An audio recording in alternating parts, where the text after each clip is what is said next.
البدع والأهواء، أهل البدع العقائدية وأهل البدع السياسية. أنا أقول بيننا وبينكم السلف، بيننا وبينكم الكتب، كان فيقول البدع بيننا وبينكم.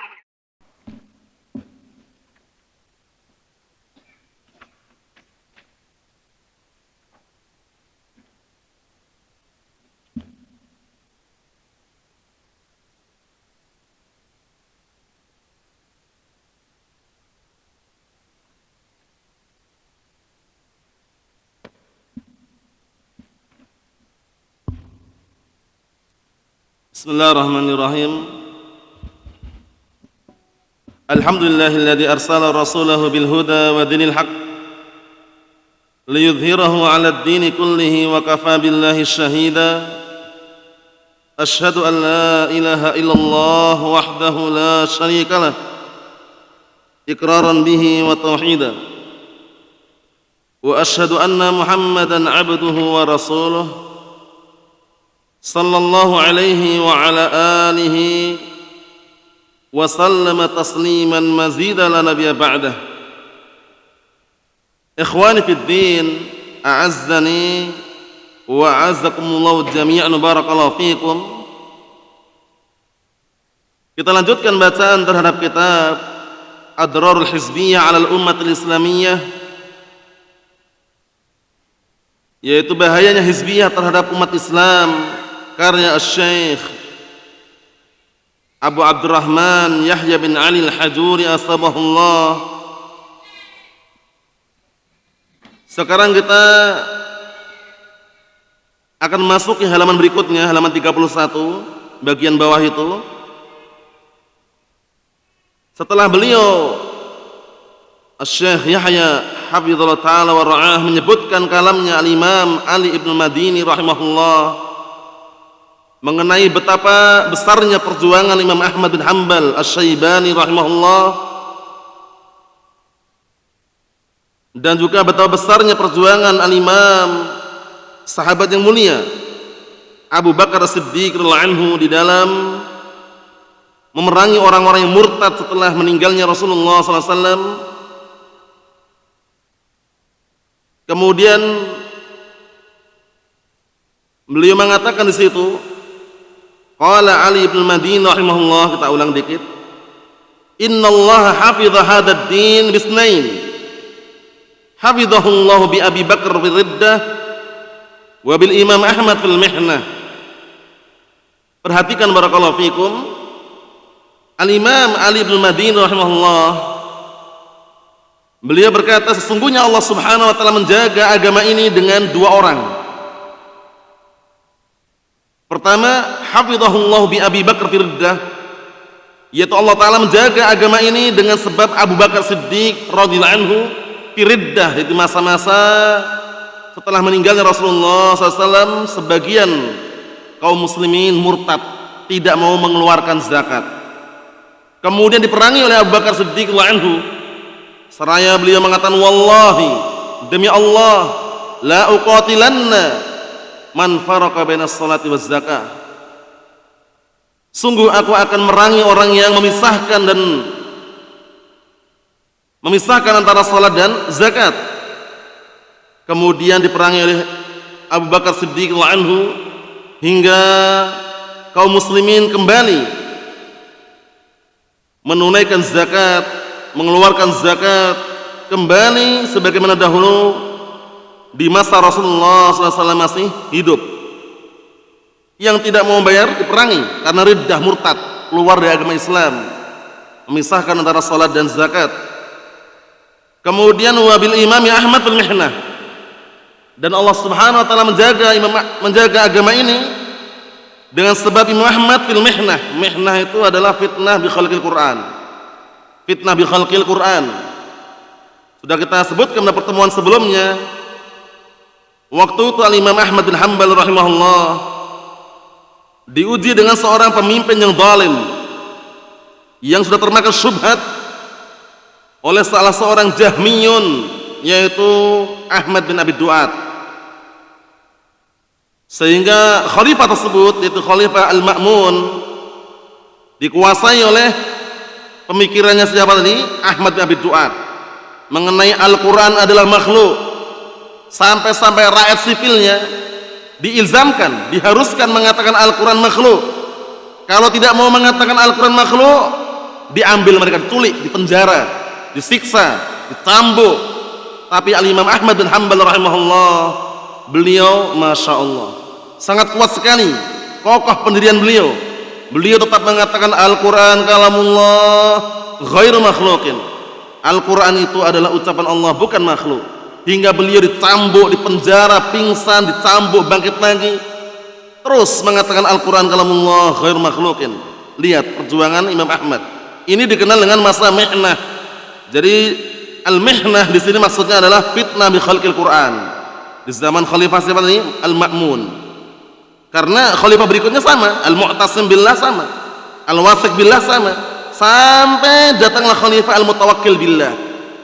Nah, ketika zaman khalifah Al-Mutawakkil billah, Allah telah selamatkan Imam Ahmad bin Hanbal rahimahullah dari kejahatan orang-orang yang ingin berbuat kejahatan. Tapi lihat dari khalifah Al-Ma'mun, kemudian berikutnya Al-Mu'tasim, kemudian berikutnya Al-Wathiq, bayangkan itu. Ya, 3 khalifah semuanya termakan pemikiran apa? Jahmiyah mengenai Al-Quran adalah makhluk. Yang menyebarkan waktu itu adalah Ahmad bin Abi Duat namanya. Ahmad bin Abi Duat. Hingga Khalifah Al-Ma'mun termakan syubhatnya, dikuasai pemikirannya, sehingga memaksa Imam Ahmad bin Hanbal dan juga rakyat sipilnya untuk apa? Mengatakan Al-Quran adalah makhluk. Allahumma musta'an. Kita lihat berikutnya. Qala asy-Syaikh Yahya bin Ali Al-Hajuni asbahullah wa la yasbut amama al-abatil wal munkarat illa man tajarrada anil haq. Lihat ini. Tidak akan kokoh orang di atas di hadapan kebatilan-kebatilan, kemungkaran, kecuali orang yang memurnikan dirinya menerima dan di atas al-haq. Lihat itu. Jadi selama di atas al-haq, di atas hujjah, di atas Al-Quran Sunnah, dia akan kokoh di hadapan kebatilan-kebatilan, kemungkaran-kemungkaran. Karena syubhat itu senantiasa menyambar. Sedangkan hati kita bagaimana hati kita? Hati kita lemah. Perlu yang namanya ilmu Al-Quran was Sunnah. Perlu yang namanya kekuatan agama yang benar, kekuatan al-haq, sehingga bisa menghadapi kebatilan-kebatilan, syubhat demi syubhat yang merajalela senantiasa dilancarkan di hadapan ahli sunnah wal jamaah. Lihat ini, wala yasbut amamal abatil wal munkarat illa man tajarrada lil haq. Dan tidak akan kokoh di hadapan kebatilan dan kemungkaran kecuali orang yang memurnikan dirinya untuk senantiasa di atas al-haq. Asy-syubahu khattafah wal qulubu dha'ifah. Asy-syubahu khattafah wal qulubu dha'ifah. Syubhat itu senantiasa menyambar-nyambar, sedangkan hati itu lemah. Ikhwani fid din wa akhwati fillah, a'azzani wa a'azzakumullah jami'an, barakallahu fikum. Berikutnya, wa raddan nas ila kitabillah wa sunnati rasulih sallallahu, dan kecuali orang yang mengembalikan manusia kepada Al-Quran was sunnah. Karena 2 perkara ini, barakallahu fik, Al-Quran was sunnah adalah pedoman kita, adalah sandaran kita, rujukan kita. Kapan seseorang kembali kepada Al-Quran sunnah, merujuk kepada Al-Quran sunnah, ketika terjadi perselisihan, terjadi pertikaian, akan apa? Akan kokoh di hadapan kebatilan dan akan kokoh di hadapan kemungkaran. Berbeda halnya orang yang mengembalikan kepada hawa nafsunya, mengembalikan kepada logika atau akalnya, sangat berbahaya, barakallahu fiik. Karena mengembalikan kepada sesuatu yang tidak maksum, sesuatu yang penuh dengan kekurangan. Tapi manakala manusia mengembalikan semua perkara tadi kepada Al-Quran Sunnah, maka dia akan kokoh di atas al-haq dan akan kokoh manakala menghadapi kebatilan-kebatilan, kemungkaran-kemungkaran. Kita lihat, fahuwal qa'il, dan Allah lah yang telah mengatakan, fa in tanaza'tum fi syai'in farudduhu ila Allah war Rasul in kuntum tu'minuna billahi wal yawmil akhir dzalika khairun wa ahsanu ta'wila. Dan jika kalian berselisih pada suatu perkara, maka kembalikanlah kepada Allah, yaitu Al-Quran, war Rasul, yaitu As-Sunnah, in kuntum tu'minuna billahi wal yawmil akhir, jika kalian benar-benar beriman kepada Allah dan hari akhirat. Dzalika khairun wa ahsanu ta'wila. Yang demikian itu lebih baik dan lebih indah kesudahannya. Artinya barakallahu fiik, di sini kalau kita perhatikan di dalam ilmu bahasa Arab itu biasanya in syartiyah itu diawalkan, tapi antum perhatikan situ. Nah, in kuntum tu'minuna billahi wal yawmil akhir, diakhirkan di situ. Sehingga ketika jawabannya diawalkan menunjukkan benar-benar tekankan itu. Benar-benar memberikan faedah penekanan. Jika kalian itu benar-benar beriman kepada Allah dan hari akhirat, maka jika kalian berselisih dalam suatu perkara, kembalikanlah kepada Allah dan Rasulnya. Kembalikanlah kepada Al-Quran dan As-Sunnah. Bukan dikembalikan kepada hawa nafsu, wala logika, wala akal. Tidak. Tapi dikembalikan kepada Al-Quran dan As-Sunnah. Ada makna penekanan di situ. Seakan-akan in kuntum tu'minuna billahi wal yawmil akhir, fa in tanaza'tum fi syai'in farudduhu ila Allahi war Rasul. Seakan-akan seperti itu. Paham ya? Jadi ketika diakhirkan seperti itu, barakallahu fiik, jawab syartiyahnya diawalkan, memberikan faedah penekanan. Ikhwani fid din, a'azzani wa a'azzakumullah jami'an, barakallahu fiikum. Berikutnya, bisababil hizbiyah, dengan sebab hizbiyah, berkelompok di atas kebatilan, di atas kesesatan, berpartai-partai, sara hadza yad'u li fikrih, menjadilah orang ini menyeru, mengajak kepada pemikirannya. Wa hadza yad'u ila fikrih, dan yang ini juga mengajak kepada pemikirannya. Wa sababu al-fashl wa dha'fa lil muslimin, dan itu semuanya mereka menyebabkan kegagalan dan melemahnya kaum muslimin. Sebabnya apa? Perselisihan, pertikaian yang mereka apa? Mengajak masing-masing kepada pemikirannya, bukan kepada Al-Quran Sunnah. Ini bahaya sekali. Pastikan kalau kita mengajak saudara kita, mengajak ikhwah kita, mengajak akhwat kita, mengajak untuk kembali pada Al-Quran Sunnah.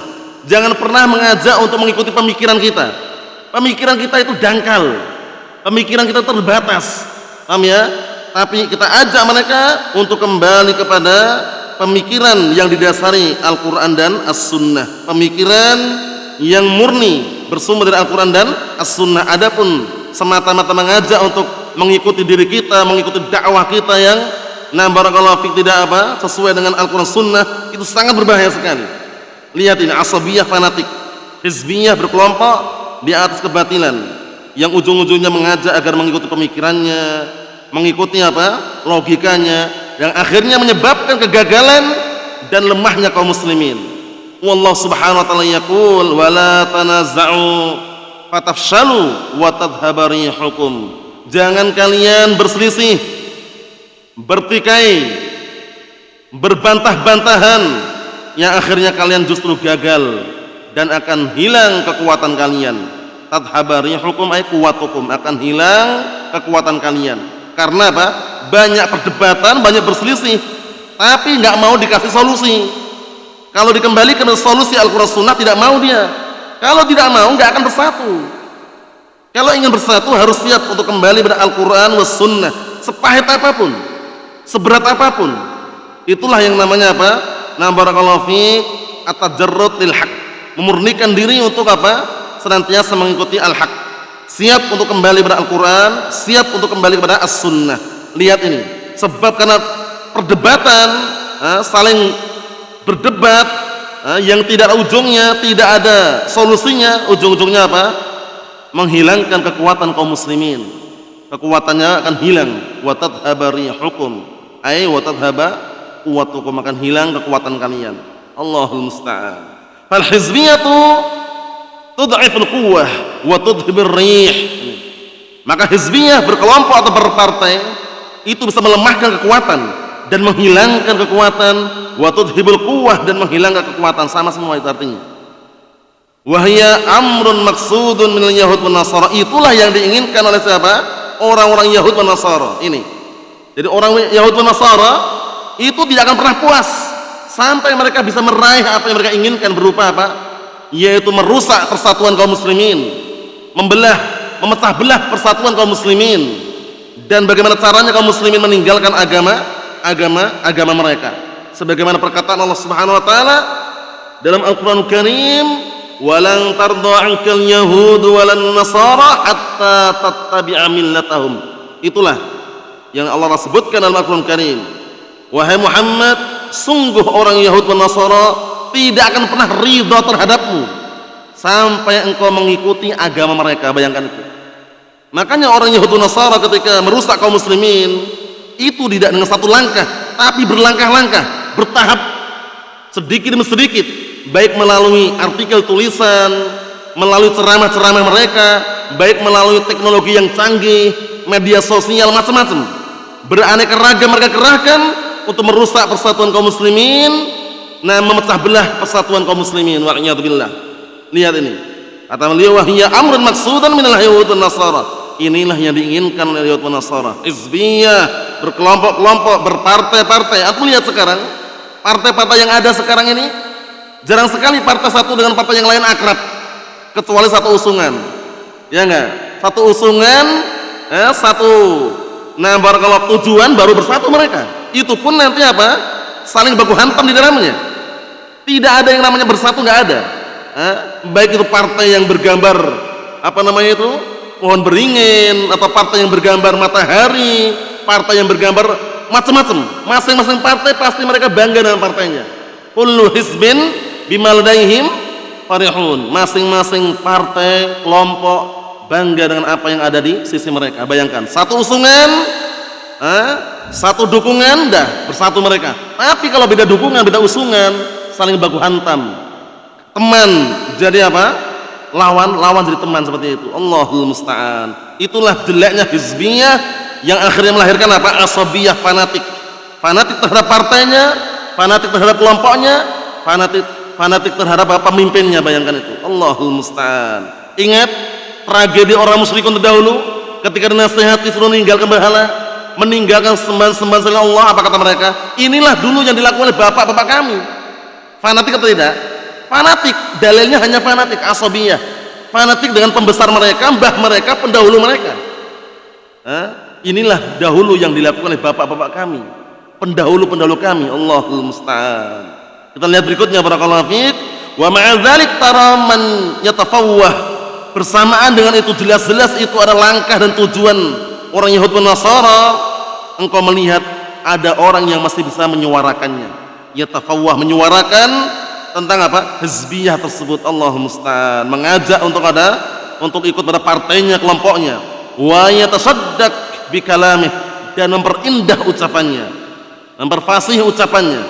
Wa yaqul, seraya berkata, nuridu hiwaran hadian. Ingat ini.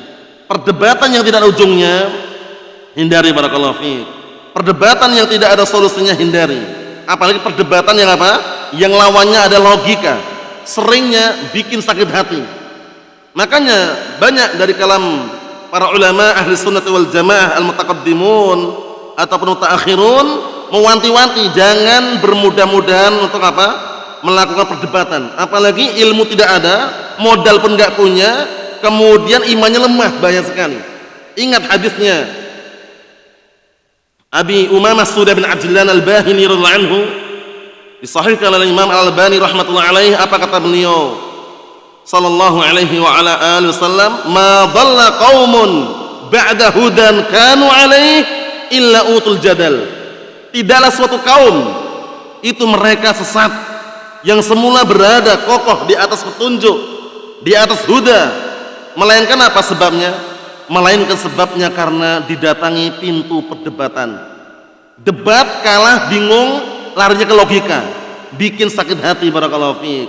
Makanya Imam Abdullah bin Abbas radhiyallahu anhu, sahabat yang mulia, beliau mewanti-wanti jangan duduk-duduk dan pengikut hawa nafsu. Karena duduk-duduk dan pengikut hawa nafsu bisa membuat sakit hati. La tujalisu ahlal ahwa fa inna mujalasatahum mumridatun lil qulub. La tujalisu ahlal ahwa fa inna mujalasatahum mumridatun lil qulub. Artinya jangan kalian duduk-duduk dengan pengikut hawa nafsu, karena sesungguhnya duduk-duduk dengan mereka itu bisa bikin sakit hati. Sakit hati dengan syubhat yang dilontarkan oleh ahlul ahwa, yang mereka tidak mau dikembalikan kepada Al-Quran was sunnah. Ingat-ingat, barakallahu fiik. Jadi perdebatan dihindari, Kalau tidak mengharuskan, kalau seandainya harus berdebat, ingat-ingat, wajadilhum billati hiya ahsan. Debatlah mereka dengan cara yang terbaik. Perdebatan yang terbaik adalah perdebatan yang bisa melahirkan apa? Ibtalil haqqi, idharul haqqi wa ibtalil batil. Perdebatan yang bisa melahirkan apa? Idharul haqqi wa ibtalil batil, menampakkan al-haq dan menghancurkan kebatilan. Selebihnya hanya perdebatan yang tidak ada ujungnya, perdebatan yang tidak ada solusinya, hindari, tinggalkan. Barakallahu fiik. Allahumma sallim. Lihat ini syubhat mereka. Nuridu hiwaran hadian, kami menginginkan dialog diskusi yang tenang katanya. Wa nuridul jidal al-mutamashi ma'an nas, lihat. Dan kami menginginkan perdebatan yang berjalan bersama manusia, bukan bersama dalil. Kalau diarahkan kepada dalil enggak mau mereka. Karena menurut mereka dalil susah gitu loh. Dikit-dikit haram, dikit-dikit enggak boleh, dikit-dikit bid'ah, dikit-dikit sunnah. Enggak mau mereka. Padahal kalau orang berpaling dari dalil, apa kata Imam Ibnu Qayyim Al-Jauziyah rahimahullah, wa man faraqad dalil dalla an sawa'is sabil. Barang siapa yang berpaling dari dalil, sungguh dia telah tersesat dari jalan yang lurus. Bayangkan itu. Dalil jangan dilawan, dalil jangan ditentang. Antum ingat kalamnya Imam Al-Mujaddid Syekh Muhammad bin Abdul Wahhab rahmatullahi alaih di awal-awal kitab Al-Usul Salasah. Apa kata beliau? Setelah menyebutkan ma'rifatullah wa ma'rifatun nabiyhi wa ma'rifatud dinil Islam bil adillah, dan mengenal agama Islam beserta dalil-dalilnya. Jadi ad-dalil huwa ma yurshidu ilal matlub. Dalil itu adalah sesuatu yang menghantarkan kepada apa yang dia inginkan. Itulah dalil. Antum ketika sholat, puasa, zakat, haji, perlu dalil atau tidak? Naam, dalil itulah yang menghantarkan kita kepada apa yang kita inginkan. Secara bahasa saja, yang namanya dalil itu ada penunjuk arah. Orang ketika tersesat ingin mendapatkan tujuan yang dia cari, dia harus menemukan penunjuk arah, dalil. Misalkan penunjuk arah ini arahnya ke barat, antum malah menyelisih ke timur, nggak akan sampai. Kalaupun sampai, mutar-mutar dulu. Paham? Antum misalkan pasti di Jawa Timur sana, ingin ke Jogja, dalilnya penunjuk arahnya ke barat, antum ke timur terus, larinya mah ke timur, nyelisih dalil, sampai nggak kira-kira? Tidak akan sampai. Kalaupun sampai, mutar-mutar dulu. Bayangkan itu, karena berseberangan dengan dalil itu secara apa? Bahasa. Jadi orang kalau berseberangan dengan dalil Al-Quran Sunnah, larinya ima tersesat dari jalan yang lurus, atau apa? Dia akan terombang-ambingkan syubhat yang tidak jelas. Allahul musta'an. Allahumma sallim. Lihat ini perkataan sebagian orang yang gayanya apa? Bagus. Nuridu hiwaran hadian, kami menginginkan diskusi dialog yang tenang katanya.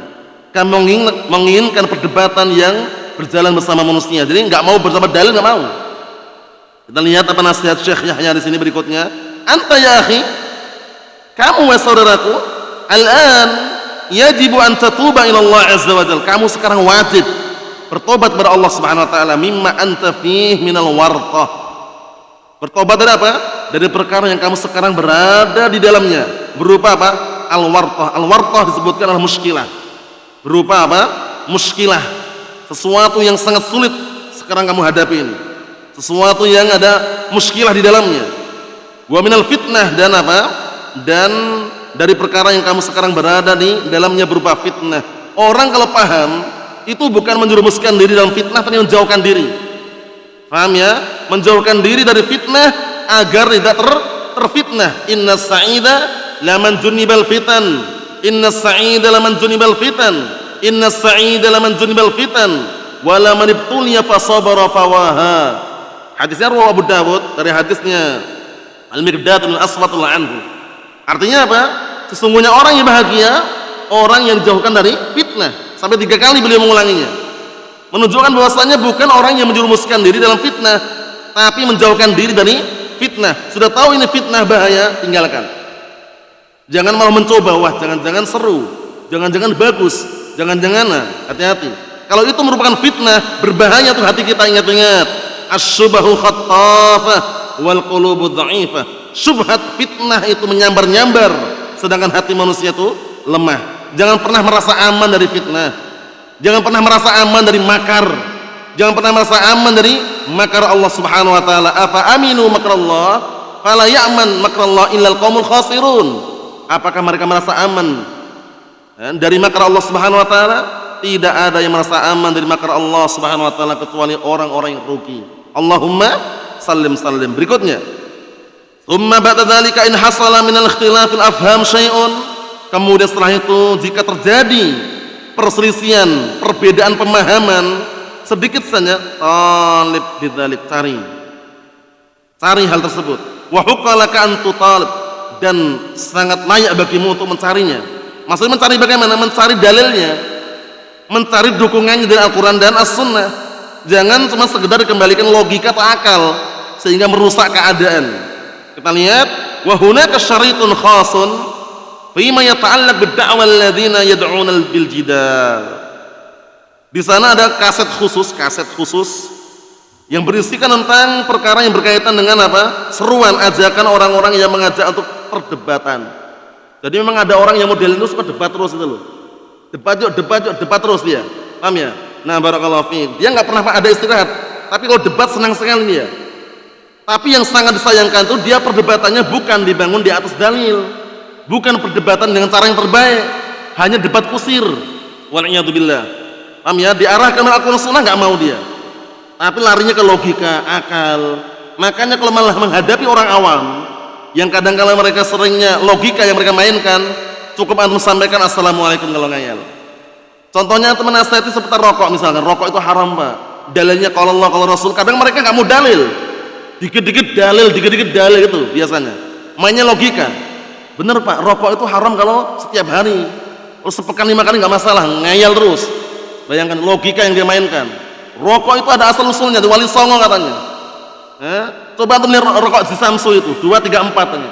2 salat subuh, 3 salat maghrib, 4 salat isya, zuhur, asar katanya. Rokaatnya 2 rokaat subuh katanya, 3 rokaat maghrib. Logika atau bukan? Logika, awur-awuran mereka. La dalil dari Al-Quran wala sunnah. Logika. Kalau seperti itu, assalamualaikum, tinggalkan dah. Kenapa? Jahil, bodoh. Sebagaimana perkataan Allah Subhanahu wa taala, wa idza khatabahumul jahilun qalu salama. Kalau orang bodoh ngajak bicara kalian, tinggalkan sudah, assalamualaikum. Karena apa? Nggak ada ujungnya nanti. Perdebatan seperti itu biasanya arahnya apa? Bikin sakit hati aja. Logika yang digunakan. Katanya di Samsu katanya 2, 3, 4. Bikin Wali Songo katanya, Allahul musta'an. Membatasi wali cuma 9, tambah apa? Tambah syubhat lagi, Allahul musta'an. Kita lihat berikutnya. Kata beliau, au bil hiwar hadi, atau dengan seruan yang mereka namakan hiwar hadi, dialog yang tenang. Dialog diskusi yang tenang katanya alasannya. Kita lihat apa kata Syekh Yahya di sini, wa hum ab'adun nas an tafahum as-sahih. Mereka adalah orang yang paling jauh dari apa? Pemahaman yang sahih. Modalnya biasanya barakallahu fiik hanya hawa nafsu. Paham ya? Hawa nafsu, logika itu yang mereka miliki sehingga apa? Nah, mereka frontal tidak mau mengembalikan Al-Quran dan As-Sunnah. Lihat itu. Wa hum ab'adun nas an tafahum as-sahih al-mu'tamad al-kitab as-sunnah ala kitabillah wa sunnati rasulih SAW. Mereka adalah orang yang paling jauh dari pemahaman yang sahih yang bersandarkan pada Al-Quran dan Sunnah, imtisalan lima aradahullah wa amara bih, dalam keadaan melaksanakan apa yang Allah Ta'ala perintahkan dan Allah Ta'ala jelaskan di situ. Maksudnya bagaimana? Maksudnya jauh daripada pemahaman yang benar, hanya pemahaman yang dipahami sesuai dengan hawa nafsu mereka, logika mereka. Ini pentingnya kita memahami Al-Quran dan Sunnah dengan pemahaman para salafun saleh. Nah, kita tidak akan bisa memahami pemahaman tersebut kecuali melalui bimbingan para ulama ahli sunnah wal jamaah. Karena sampai kepada kita melalui siapa? Nggak mungkin melalui mimpi kan? Kita belajar dengan para ulama ahli sunnah wal jamaah. Mereka menjelaskan kalau Allah kalau Rasul maknanya seperti ini, tafsirannya seperti ini, para ulama. Makanya hizbiyun al bid'ah wa dhalal di luar sana, termasuk ciri khas mereka mencaci maki menghina para ulama ahli sunnah wal jamaah. Min alamatil hizbiyah al waqi'ah fi ahli al-athar. Termasuk tanda-tanda hizbiyah mencaci maki menghina para ulama ahli hadis. Hati-hati itu barakallahu fiik. Jangan sampai kita memahami Al-Qur'an was sunnah otodidak. Dengan pemahaman kita yang sangat terbatas ini berbahaya sekali. Karena apa? Karena mungkin kita memahami, kita menyangka itu benar, ternyata keliru. Paham ya? Kita memahami Al-Quran was sunnah dengan pemahaman para ulama atau pemahaman para salafus saleh. Nah, sampainya kepada kita pemahaman tersebut melalui para ulama ahli sunnah wal jamaah, melalui para ulama ahli sunnah wal jamaah yang mereka adalah apa? Pewaris para nabi. Sebagaimana sebutkan dalam hadis yang sahih, Nabi kita Muhammad SAW mengatakan, inna ma'asyaral anbiya, sesungguhnya segenap para nabi mereka apa? Tidak mewariskan dinar atau dirham, ilmu yang mereka wariskan. Nah, ilmu itulah yang diajarkan, yang dibawa, yang dakwahkan para ulama ahli sunnah wal jamaah. Mafhum? Innamal ulama warathul anbiya. Innamal ulama warathul anbiya. Sesungguhnya para ulama itu pewaris para nabi. Sehingga kita harus pahami baik-baik, barakallahu fiik. Jangan terlalu barakallahu fokus serius memahami Al-Qur'an Sunnah tapi dengan otodidak, jangan. Otodidak itu berbahaya sekali, pemahaman per individu berbahaya sekali. Pastikan pemahaman tersebut didasari pemahaman sesuai dengan pemahaman para salafun saleh, para sahabat, tabi'in, atba'ut tabi'in, dan sampai kepada kita melalui mereka para ulama ahlus sunnah wal jamaah. Naam. Ini penting sekali nih, bagus sekali nasihat ini ya. Mereka suka debat ya kan, tanpa ada solusi, tanpa ada jalan keluar. Ab'adun nas anit tafahum as-sahih. Seringnya mereka adalah manusia yang paling jauh daripada pemahaman yang benar. Allahul musta'an. Wa makhtalaftum fihi min syai' fa hukmuhu ila Allah. Dan apa saja yang kalian perselisihkan dari suatu perkara, maka solusi jalan keluarnya hanya kepada Allah Subhanahu wa taala. Ketetapannya hanya kepada Allah Taala, Al-Qur'an dan As-Sunnah. Fa in tanaza'tum fi syai'in farudduhu ila Allah war Rasul in kuntum tu'minuna billahi wal yawmil akhir. Diulang lagi oleh beliau. Jika kalian berselisih dalam suatu perkara, maka kembalikanlah kepada Allah dan Rasulnya, Al-Quran dan As-Sunnah. Jika kalian benar-benar beriman kepada Allah dan hari akhirat. Jadi jangan dikembalikan kepada per individu, logika. Ingat-ingat, kalau kita bersandarkan pada sosok orang tertentu, bukan pada dalil, begitu sosok tersebut hanyut, terdampar dalam lembah kesesatan, kita pun akan hanyut ikut mereka. Tapi kalau landasan kita Al-Quran Sunnah, aman sudah. Kalau Allah, kalau Rasul, iya enggak? Antum saksikan orang hizbiyun yang dulunya tahun-tahun 10 tahun yang lalu lah. Ini anak ulang-ulang nih ya. 10 tahun yang lalu, 11 tahun yang lalu, bagaimana mereka gentarnya menyuarakan bahwasannya apa? Bahwasannya minta-minta itu haram, tasawul itu haram, berdakwah di televisi haram, berdakwah menampilkan gambar makhluknya adalah haram. Dalilnya nyebutkan mereka kalau Allah, kalau Rasul, nyebutkan mereka kalau Allah, kalau Rasul. Tapi orang-orang ini mana sekarang? Dalil yang mereka pakai berhujjah masih utuh, tidak berubah sama sekali. Kalau Allah, kalau Rasul masih utuh. Karena apa? Wahyu Al-Quran dan As-Sunnah. Nah, kita sebagai seorang Sunni Salafi berpikir, ngikutin mana? Ngikutin para asatidah, para ulama yang dulu mengharamkan sekarang bolehkan, atau kamu ngikutin dalil gitu loh. Kalau ngikutin dalil selamat, yang dulu sampai sekarang nggak berubah, haram tetap haram, halal tetap halal, ya enggak? Tapi kalau ngikutin sosok ustadz tadi yang dulu mengharamkan sekarang menghalalkan, ikut hanyut dia, terdampar dalam lembah apa? Lembah kesesatan. Alhamdulillah. Allahumma salim. Ingat, jangan pernah bersandarkan kepada sosok atau tokoh tertentu atau figur tertentu, tapi sandarkanlah diri kita, akidah dan keyakinan kita kepada Al-Quran dan As-Sunnah dengan pemahaman para salafun saleh, pemahaman para sahabat, tabi'in wa atba'ut tabi'in, melalui para ulama ahli sunnah wal jamaah yang mereka memahami dengan pemahaman yang benar. Itu perlu kita kondisikan. Karena apa? Hizbiyun seperti itu, dulu mengharamkan, sekarang bolehkan. Alasannya ikuti perkembangan zaman. Bayangkan itu, perkembangan zaman itu kalau diikutin tanpa dalil rusak. Yang syariat dilanggar akhirnya apa? Akhirnya berseberangan dengan syariat. Ikutin adatnya, adat istiadatnya boleh kita ikutin kalau nggak berseberangan dengan syariat. Jangan terbalik, syariat didahulukan daripada adat istiadat. Adat istiadat boleh kita ikutin kalau nggak berseberangan dengan syariat. Kalau berseberangan dengan syariat, ikutin syariat, tinggalkan adat, selesai. Itulah Ahlussunnah wal Jamaah. Tidak bermudah-mudahan ya, tapi kembali kepada jalan yang benar, Al-Quran was Sunnah al-Haq, yang dua-duanya adalah maksum, datang dari Allah Subhanahu wa taala.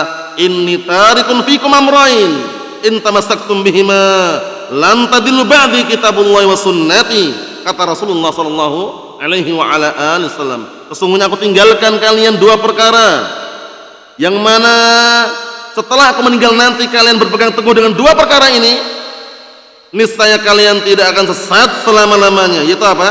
Al-Quran dan sunnahku, kata Rasulullah sallallahu alaihi wa ala alihi wasallam. Kita lihat berikutnya. Qulna, kami katakan, hadal kalam huraqah 'alal muslimin. Ucapan seperti ini bisa menjadi apa? Nah, barakallahu fiik, nah membakar, paham ya? Atau dikenal dengan apa? As-saiful had, yaitu pedang yang tertajam yang bisa mengena kaum muslimin. Kenapa maksudnya? Maksudnya kaum muslimin yang bodoh kadangkala, yang bodoh terhadap pemahaman yang benar, itu kalau suruh kembali ber-Al-Quran Sunnah itu berat bagi mereka. Sehingga kalau kita katakan ayo kembali ber-Al-Quran, kembali ber-As-Sunnah, ini sebagai pedang yang sangat tajam itu loh, sangat menyentuh buat mereka. Kita lihat sini, mimma yahsul lahum min at-tafarruq wal bu'du an manhajis salafi al-haq.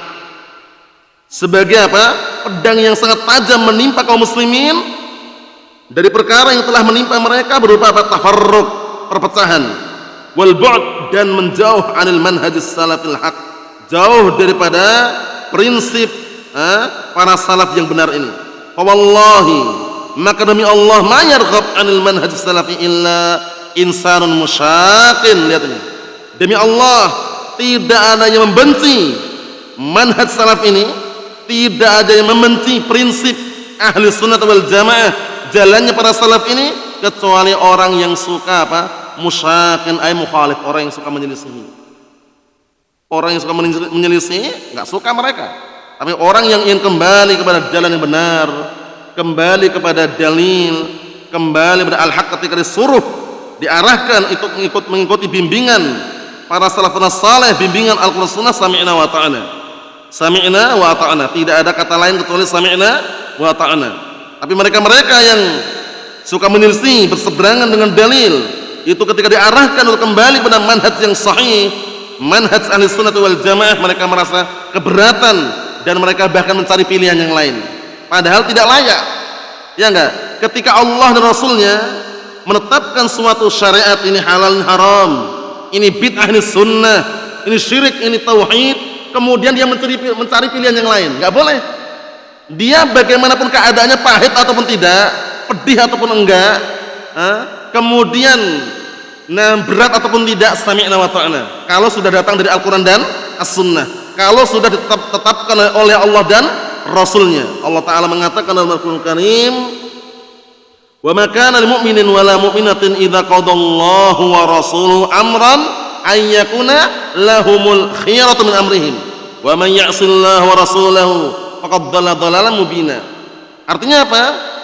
Tidak selayaknya bagi seorang wanita lelaki, tidak selayaknya bagi seorang wanita maupun lelaki yang beriman itu mencari pilihan yang lain setelah Allah dan Rasulnya menetapkan suatu perkara. Itu nggak layak, nggak pantas. Paham ya? Mencari pilihan yang lain, wah ini nggak cocok dengan logika, nggak cocok dengan akal kita, nggak cocok dengan pemahaman pemikiran kita. Dia mencari pilihan yang lain, itu nggak layak. Barang siapa yang bermaksiat pada Allah dan Rasulnya, maka sungguh dia telah sesat dengan kesesatan yang nyata. Bayangkan itu. Wa may ya'sillaha wa rasulahu faqad dhalla dhalalan mubina. Artinya kesesatan yang sangat nyata nampak di hadapan orang-orang tersebut yang menyelisih Al-Quran dan As-Sunnah. Allah dan Rasulnya menetapkan ini halal, ini haram, ini sunnah, ini bid'ah, dia mencari pilihan yang lain yang sesuai dengan apa? Pilihan mereka. Bayangkan, kebanyakan orang gitu. Ini berat, Ustaz. Kalau seperti ini nggak cocok dengan logika kita. Enaknya seperti ini. Kalau yang ini sangat cocok, nggak seperti itu. Kembali ke logika, kembali ke hawa nafsu. Allahul musta'an. Dan ingat baik-baik, ketika bermanhaj, berakidah as-sahihah, bermanhaj salaf, jangan pernah memainkan perasaan tidak pada tempatnya. Setiap orang punya perasaan, tapi letakkan pada tempatnya. Letakkan perasaan pada tempatnya. Jangan main perasaan, wah nggak enak, segan, sungkan, akhirnya nggak ada ingkar mungkar, tidak ada pengingkaran terhadap kebatilan, tidak ada pengingkaran terhadap kemungkaran karena alasannya sungkan, segan, tidak enak. Paham ya? Perasaan letakkan pada tempatnya. Mafhum? Karena apa? Bagaimanapun keadaan dakwah Ahlus Sunnah wal Jamaah ini, bagaimanapun keadaannya pasti akan menyuarakan al-haq, memerintahkan pada perkara yang ma'ruf dan melarang dari perkara yang mungkar. Itu harus. Mafhum? Sehingga tidak asing lagi kalau musuh Ahlus Sunnah itu banyak itu loh. Musuh ahlus sunnah banyak nggak musuhnya? Banyak sekali. Karena ahlus sunnah yang menyuarakan al-haq. Ya nggak? Demonstrasi nggak boleh, pesta demokrasi nggak ikut, pemilu pun nggak hadir pemilu. Ya kan?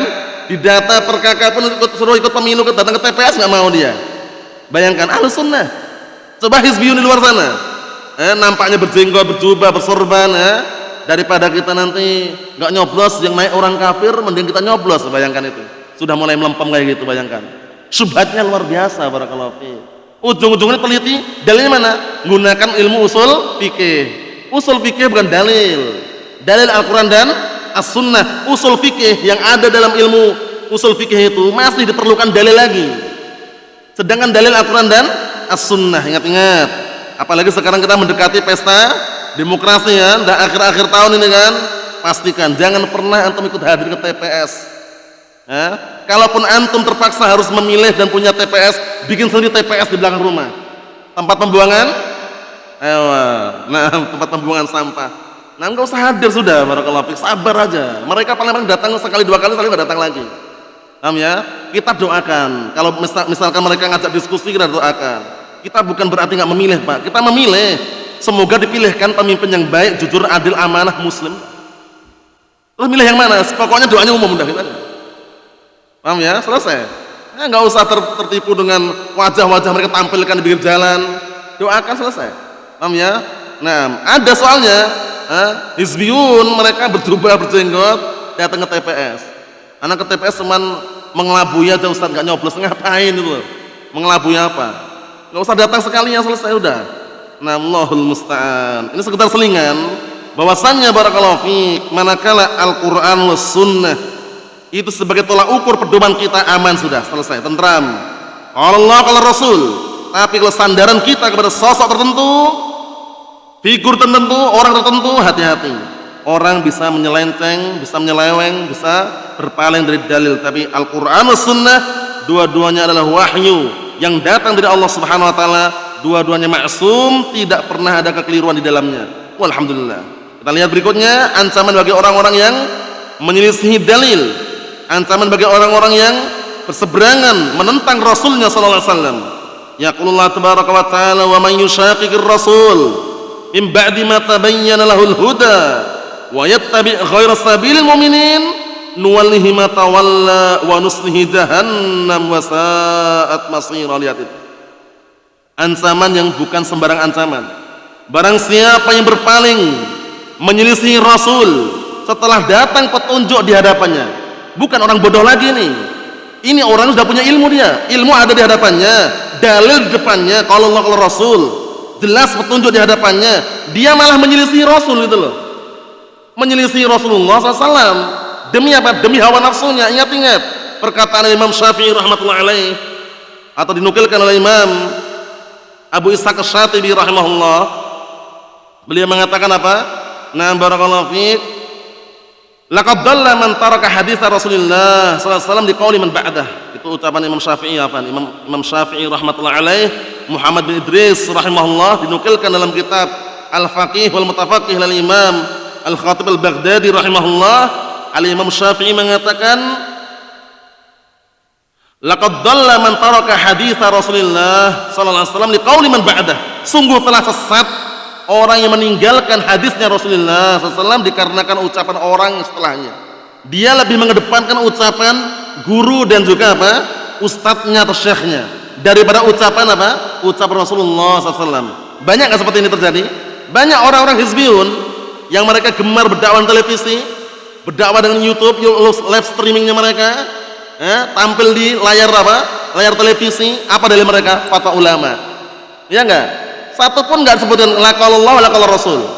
Fatwa ulama, bayangkan itu. Meninggalkan ucapan Rasul demi fatwa ulama. Sesat atau tidak? Sesat.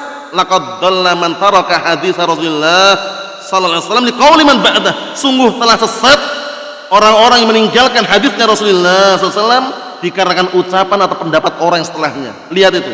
1000 fatwa ulama membolehkan gambar maupun nyawa. Paham ya? Tanpa alasan darurat, barakallahu fiik. Melawan satu dalil saja, hadis sahih, lebih apa? Lebih menang hadis yang sahih dari ucapan Rasulullah sallallahu alaihi wasallam. Bayangkan itu. Menunjukkan bahwasanya apa? Fatwa ulama yang kita jadikan sandaran, pastikan apa? Cocok dengan dalil gitu loh. Pastikan tidak terlepas dari hujjah Al-Qur'an dan As-Sunnah, bukan semata-mata fatwa kita ambil. Lah kalau semata-mata fatwa kita ambil, banyak orang hizbiyun memiliki apa? Fatwa mereka. Orang yang membolehkan rokok pun punya fatwa enggak mereka? Punya fatwa, tapi dalil tidak ada. La Al-Qur'an wala As-Sunnah. Ahlus Sunnah wal Jamaah lihat ini. Diberi ancaman orang-orang yang berseberangan menyelisih Rasul SAW setelah datang petunjuk, namun malah apa? Wa yattabi' ghayra sabilil mu'minin, justru dia mengikuti jalannya selain jalannya kaum mukminin, nuwallihi ma tawalla, kami pun berpaling sebagaimana dia berpaling. Lihat, berpaling Allah Ta'ala enggak mau dengan orang seperti itu.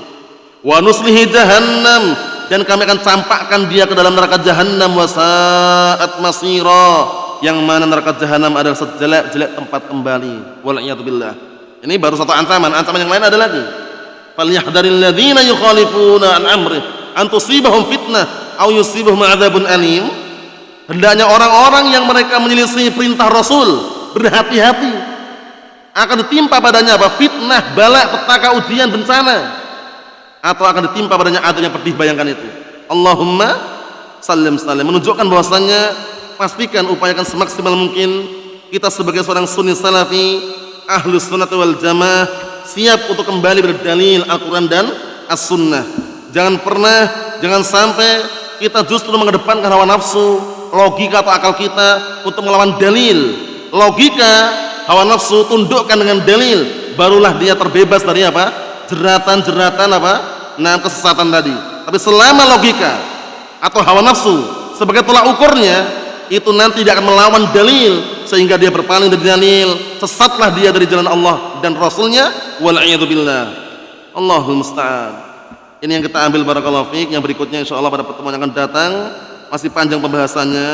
Yang kesimpulannya, barakallahu fiik, yang disampaikan oleh beliau sangat bagus sekali.